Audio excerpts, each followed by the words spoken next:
राजधानी रायपुर का WRS मैदान कल दशहरे की भव्यता का गवाह बनेगा। 55वें श्रीराम विजयादशमी उत्सव में 101 फीट ऊंचा रावण और 81 फीट ऊंचे कुंभकर्ण व मेघनाथ के पुतलों का दहन किया जाएगा। आतिशबाजी, रामलीला और भरतनाट्यम से सजा ये पर्व लोगों के लिए यादगार रहेगा। रायपुर उत्तर के विधायक और आयोजन संयोजक पुरंदर मिश्रा ने प्रेस कॉन्फ्रेंस में बताया कि कार्यक्रम 2 अक्टूबर को दोपहर 4 बजे शुरू होगा। इस मौके पर राज्यपाल रमन डेका और मुख्यमंत्री विष्णुदेव साय मुख्य अतिथि होंगे। इसके अलावा मंत्रिमंडल, सांसद, विधायक, नगर निगम महापौर और अन्य जनप्रतिनिधि भी उपस्थित रहेंगे। कल 2 अक्टूबर है, दशहरा का महोत्सव, श्री राम विजयदशमी उत्सव WRS में पिछले 55 वर्षों से मनाया जा रहा है। मैं आप सबको, पूरे रायपुर वासियों को, छत्तीसगढ़ वासियों को निवेदन करता हूं, आएँ और दशहरा उत्सव का आनंद लें, परिवार के साथ आएँ। आपको भगवान राम जी का आशीर्वाद मिलेगा, जगन्नाथ जी का आशीर्वाद मिलेगा, बड़ों का आशीर्वाद मिलेगा और परिवार के बच्चों को, छोटे बच्चों को बता पाएंगे कि ये बुराई के विरुद्ध अच्छे की लड़ाई है। बुराई त्याग करें, नशा त्याग करें और नशा मुक्त भारत, नशा मुक्त छत्तीसगढ़, नशा मुक्त रायपुर करें। यही प्रार्थना, यही निवेदन। आतिशबाजी बेंगलोर और कलकत्ता से आए हैं, बिल्कुल झमाझम रहेगा। आप लोग आनंद लीजिए। छोटा छोटा कैमरा, मोबाइल तो रहता है, फोटो भी खींचिए, बाद में बच्चों को दिखाइए। बारिश की वजह से कोई दिक्कत आ सकती है? बारिश होगी ही नहीं कल। वो सब व्यवस्था लगे हैं, शासन प्रशासन, कलेक्टर, SP साहब को सब पत्र गया है। कोई चिंता की जरूरत नहीं, सब सुव्यवस्थित हो रहा है, सब कुछ ठीक ठाक है और राम जी के काम में तो कोई कमी रहता ही नहीं। मुख्यमंत्री विष्णुदेव साय ने राजधानी रायपुर में अंतर्राष्ट्रीय वृद्धजन दिवस के राज्य स्तरीय कार्यक्रम को संबोधित किया। उन्होंने वृद्धजनों को शॉल और श्रीफल भेंट कर सम्मानित किया और सियान, गुड्डी, 4 शहरों में सर्व सुविधा युक्त वृद्धाश्रम और दिव्यांगजनों के लिए राजधानी में सर्विस सेंटर बनाने की घोषणा की। इसके अलावा नशा मुक्त भारत अभियान के तहत 25 नशा मुक्ति रथों को रवाना किया गया। कार्यक्रम में छत्तीसगढ़ी लोकगीत, नृत्य और स्वास्थ्य जांच शिविर का भी आयोजन किया गया। आज अंतर्राष्ट्रीय वृद्धजन दिवस है, तो सबसे पहले तो हम छत्तीसगढ़ के सभी वृद्धजनों को नमन करते हैं और उनसे आशा करते हैं कि उनका आशीर्वाद हम लोगों को, सरकार को मिलता रहेगा। और नवरात्रि भी चल रहा है, आज नवमी का दिन है, तो ये नवमी की भी पूरे प्रदेशवासियों को बहुत बहुत बधाई। और आज वृद्धजन दिवस के अवसर पर यहाँ पर हम लोग प्रतीक स्वरूप में वृद्धजनों का सम्मान भी किए हैं, साल श्रीफल देकर, और विभाग सभी बुजुर्गों का सम्मान भी करेगा। और सरकार तो विभिन्न योजना चला ही रही है, निराश्रित पेंशन से लेकर लोन की व्यवस्था, ये सब। लेकिन आज इस अवसर पर 3 घोषणाएं भी हुई हैं सरकार की तरफ से। एक तो सियान गुड़ी, इसका गठन मतलब निर्माण करेंगे।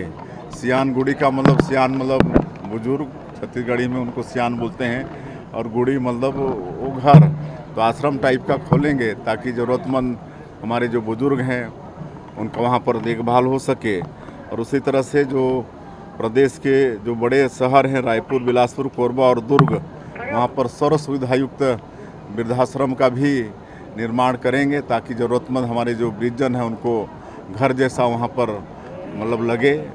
इसकी भी आज घोषणा हुई है।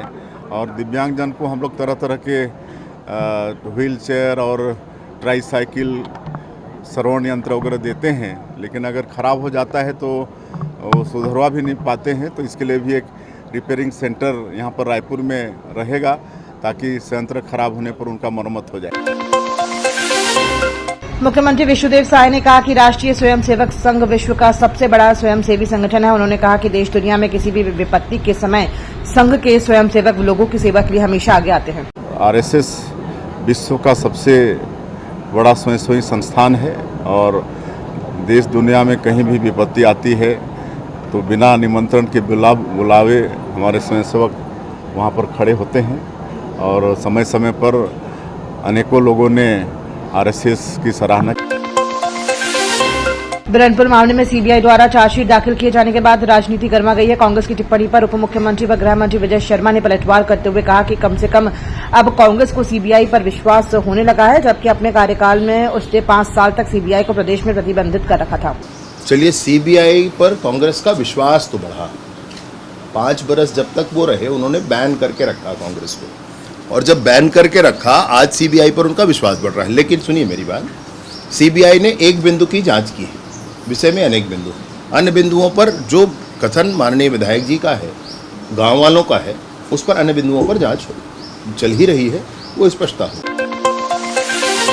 गृह मंत्री विजय शर्मा ने बताया कि केंद्रीय गृह मंत्री अमित शाह का 3 अक्टूबर को छत्तीसगढ़ दौरा है। 3 तारीख की रात को केंद्रीय गृह मंत्री का आगमन हो जाएगा। अगले दिन सुबह दंतेवाड़ा में दंतेश्वरी माता का दर्शन करके स्वदेशी मेले में जाएंगे। मांझी मुड़िया पुजारी के साथ उनकी चर्चा होगी। माननीय केंद्रीय गृह मंत्री जी का आगमन 3 तारीख को रात को छत्तीसगढ़ में होगा, वो यहाँ पर रुक करके, और फिर 4 तारीख की सुबह जगदलपुर जाएंगे। जगदलपुर में जाकर के दंतेश्वरी माई के दर्शन जगदलपुर में जो मंदिर है वहाँ करेंगे, और उसके बाद सिरहासार भवन में मांझी मुड़िया दरबार होना है, जिसमें बस्तर के पुराने प्रशासनिक तंत्र के मानबिंदु, मांझी, चालकी, पुजारी, गायता, पेरमा सब रहेंगे। उसमें माननीय केंद्रीय गृह मंत्री जी, माननीय मुख्यमंत्री जी सम्मिलित होंगे। उसके बाद एक स्वदेशी मेला है, स्वदेशी मेला में जाएंगे। स्वदेशी मेला के बाद ऐसे ही सारे ही मांझी, मुड़िया, गायता, पेरमा पुजारियों के साथ उनका भोजन है, और भोजन के बाद लगभग 3 बजे उनका प्रस्थान होगा। गृह मंत्री विजय शर्मा ने बताया कि मुख्यमंत्री विष्णुदेव साय 12 से 14 अक्टूबर तक एसपी कलेक्टर की बैठक लेंगे। ये बहुत ही आवश्यक है, इससे आने वाले सभी कार्यक्रमों पर अच्छा प्रभाव पड़ेगा। ये नियमित बैठक है, नियमित समय पर हो रही है। 12 से 14 तारीख तक के बीच में माननीय मुख्यमंत्री जी सारा समीक्षा करेंगे। ये नियमित समीक्षा है और नियमित समय पर ये हो रहा है। ये बहुत आवश्यक है, और बिल्कुल ही इसके होने से आने वाले हमारे सारे ही कार्यक्रमों में अच्छा प्रभाव रहेगा।